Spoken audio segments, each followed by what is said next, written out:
Yo, what's going on, Noomers, and welcome back to week 8 of the PUL Season 2, of course. And today we're facing DualingDude in our week 8 matchup against the Cardwell Colossals. So let's get right into his team. First of all, he got a Kyogre, which is a really gigantic threat. It breaks if it's just a modest set, not even without an item, like just modest 252 special attack. It does 60% to everything on my team, so I'm kind of fucked. I'm really fucked. So, well, it will just break my stall. Next up, we got Terrakion, one of the best, a really good offensive threat in this game because Rock and Fighting Step is like amazing with EQ coverage for everything else. So amazing mon. It's pretty decent against my team, but not that great because it doesn't really break through packs. So yeah, I don't know if it will come. Next up, Nihilego also doesn't break through packs. Fun fact, probably Scarfed or Sash with Toxic Spikes and Rocks. Nice setter, of course. Can be annoying because by like with a spec set or just how do you call it, the scarf set and beast boosting and just sweeping your team. Next up, he got the Pelipper, his second range setter. I don't know why he drafted Pelipper.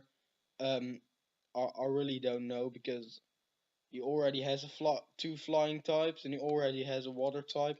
He already has a Drizzler and he doesn't have an Abuser. So kind of weird, but I guess everybody should draft what they want.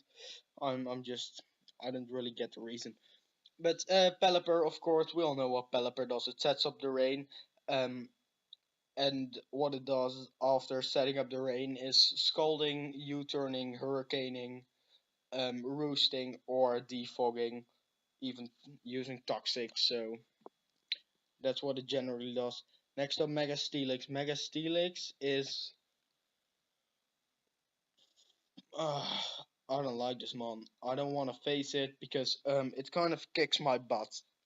I mean, like if you look at his team, except for Steelix and Zorora, he does not have a good switch in. Or I mean, Steelix and Zekrom, he does not have a good Zorora switch in. And I don't think Zekrom will come because he hasn't brought it. But Zekrom kind of gets walled by P2, so that's one of the reasons I don't think it will come. But Steelix is just I can't really toxic it. It has stab EQ for my pack, so I don't wanna deal with it with packs. It's just a giant threat because it kind of completely walls the Aurora and it just walls Marshadow. So yeah, I do not like this. Next up we got the Dunsparce. Dunsparce is it's an unmon in my opinion. Yeah, I don't really get what it should do. Doesn't really do much. I switch into packs, it can't do anything. So Dunsparce is not gonna come 100% sure. Next up, Rotomo. Rotomo, of course, having the levitate ability, which makes it a pretty good defogger because it will only take damage from rocks and it can defog them away. Also gets extra to like Pain Split, Volt Switch, Thunderbolt, Leaf Storm, and Willow or Toxic is most of the time his moveset. So pretty standard stuff there. Next up the Fortress. Fortress of course being the hazard setter slash remover. Also gets Volt Switch to pivot and get momentum. Um, or it can just explode in your face to do pretty decent damage and get you momentum as well. So Forder's not a big fan of that. Next up the Moltres. Moltres does have the 100% accurate hurricanes in the rain. Moltres special attack is really high, but its fire type moves get weakened a lot by Kyogre. So I'm actually pretty scared of a Z Sunny Day set because that's pretty breaking for a team. Next up the Zekrom. Zekrom of course being an enormous threat. It does just deals a shit ton of damage Most of the time team with like Outrage and Bolt Strike, not really much else. It also gets Stone Edge and Crunch, but for the rest is not like much more coverage. So mostly like run either Toxic, Roost, or Home Class as its last moves. Next up at Gardevoir. Gardevoir, I think this week is going to be choice locks, either choice specs or choice scarf. Don't really know which one yet, but choice specs is a good way to break through my packs. They're rhymed, not intended though. And yeah, choice scarf is just a nice way to pick things off, like Zorora for example, or me with a Marshadow being an idiot and not clicking sneak. That's kind of what it does. And last but not least, certainly not least, the Swallow. Swallow is probably going to be specs this week, or Guts like it always is. It's either Guts with Guts Flame or Protect, Brave Bird, U-turn and Facade, or it's Boom Burst, Air Slash, Heat Wave, and like U-turn or Roost. So Swallow is gonna hit really hard, and I'm really not a fan of that. So looking at his team, he has tons of ways to break through my walls, and I do not like it. So let's get into the team. So I decided if you can't wall, if I can wall the team, so I'm just going to go hyper offense as you can see. First of all, we got Mega Diancie. Diancie, of course, being our Mega with the Magic Bounce, which could help against Fortress, but I don't really think it will. Moonblast, Power Gem, Rock Polish, and Earth Power. This is kind of a late game sweeper. If it gets a Rock Polish up and everything is weakened, you can just Moonblast this, Earth Power this, Power Gem that, Moonblast, Moonblast, Earth Power, Power Gem, Moonblast, Moonblast, and Power Gem. So that deals a lot of damage, pretty good against this team. And yeah, pretty fast after a Rock Polish, so it outspeeds everything. It outspeeds a regular just jolly 252 Terrakin with the speedy fees. Next up, we got our Wincon this week. Zygarde 10% with the Choice Scarf, 1000 Arrows, Outrage, Hidden Power Fire, and Stone Edge. Um, the game plan this week is to do a shitload of damage to his team, weaken it down as much as I can, and then let Zygarde come in and sweep. So that's what we're going for. Enough speed to outspeed Ben or Scarf Terrakion. I can't outspeed a Scarf Swallow, so we'll have to deal with it. This is our set this week. We brought 1000 arrows, outrage, hidden power, firestone. We're probably just going to click 1000 arrows, but the rest is just coverage for depending on the mons he has left. Like if he has like the Moltres and the Pelipper left, I can click Stone Edge. On the Fortress, I can click HP Fire because it's probably going to be max defensive for my Aurora.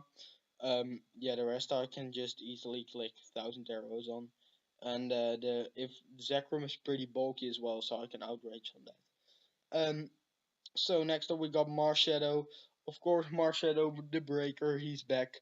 Life Orb, Thunder Punch, Spectral Thief, Close Combat, and Shadow Sneak. Max speed to speed tile with Swallow. So Close Combat kind of rips through his team.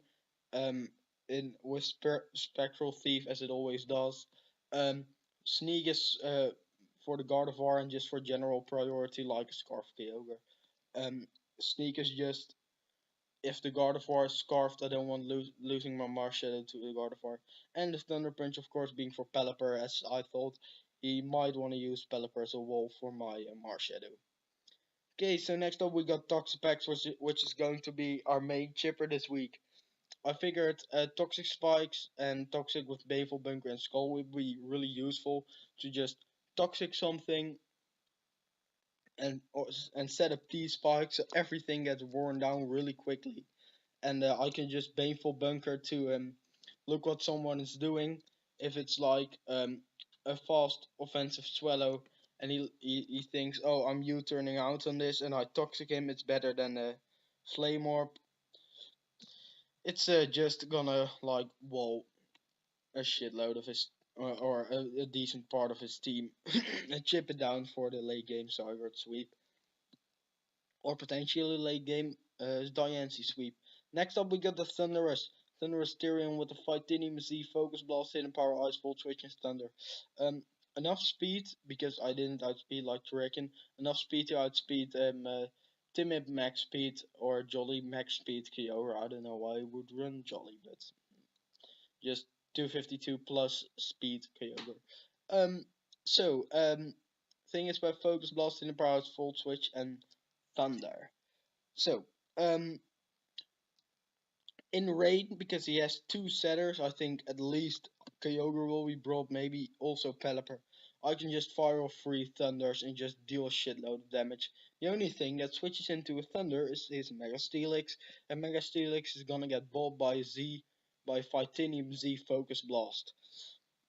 Yeah, that's kind of what the set is, and the only thing that kind of deals with both is the Zekrom, but I can easily hit and power ice that and do not hope I don't miss.